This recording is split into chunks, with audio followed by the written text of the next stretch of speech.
Bonjour à tous. Voilà, avec toute cette actualité, on se pose tout un tas de questions parce que ça fait quand même un petit peu peur, ce Covid-19. Moi, quand j'étais plus jeune, on avait le Cofidis. Oui, 9 de moins. Voilà. Alors lui, le Cofidis, c'était pour le prêt à la consommation.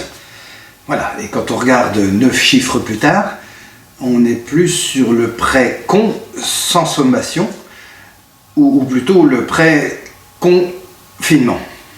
Du coup, on se pose tout un tas de questions sur la vie, la mort, etc. Enfin voilà. Et donc, je voulais vous amener sur une réflexion personnelle. En fait, moi, personnellement, je crois qu'on a plusieurs vies. Donc, je crois en la réincarnation. Et moi, je crois que dans une vie antérieure, j'ai été un élan. Vous savez, cette espèce de grand orignal d'Amérique du Nord. Ce qui fait d'ailleurs dire aux gens, en parlant de moi, t'as vu, lui, il est excellent. Excellent. Oui. Alors, dans les réflexions qu'on peut se poser, on se dit que ce fameux Covid-19, il tue des gens. Mais il n'y a pas que lui. On dit aussi que l'alcool tue. Mais c'est pas totalement vrai. L'alcool, ça fait vivre aussi. Moi, je connais des viticulteurs qui en vivent très bien. Pareil pour le tabac. Hein. Il y a des gens qui en cultivent, ils s'en sortent très bien. Par contre, par rapport au tabac, je ne voudrais pas m'égoter. Mais qu'est-ce qu'il y a comme cigarettes qui se font écraser, qui se font descendre, sans parler de ceux qui se font fumer. Donc, pour en revenir au coronavirus, il paraît que ça viendrait de Chine. Je pense que c'est pour ça qu'ils nous ont tous cantonnés. Ou confinés. Alors moi, je propose qu'on leur envoie un petit peu de notre culture. C'est vrai, on a des grands écrivains en France. Flaubert, par exemple. Flaubert, il raconte l'histoire d'un médecin, Charles, qui en deuxième noces va épouser une jeune femme, Emma. Emma, qui elle-même va tomber amoureuse d'un pharmacien. Vous voyez, on est dans le thème, hein, on est dans le thème. Donc pourquoi ne pas leur envoyer une traduction de ce fameux livre qui s'appelle Madame Bovary, et du coup on pourrait l'appeler Madame Bovary jaune.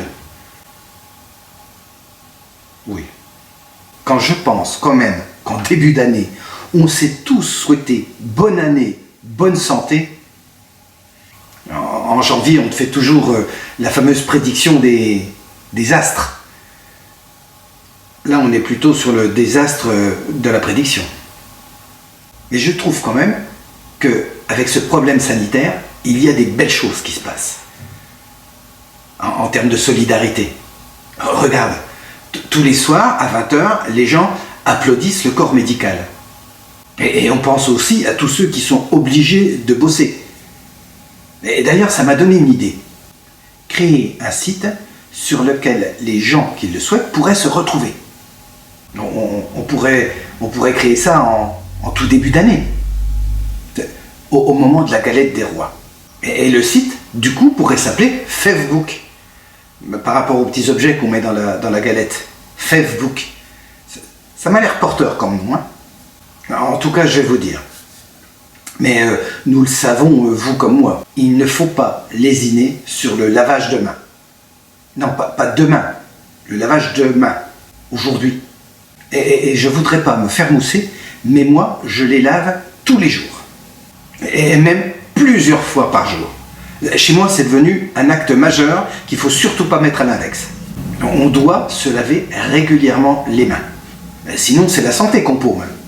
Allez, je vous laisse pour aujourd'hui. Demain, on va être dans un tout autre registre. Et je vous dis, prenez bien soin de vous. Et à très bientôt. Au revoir.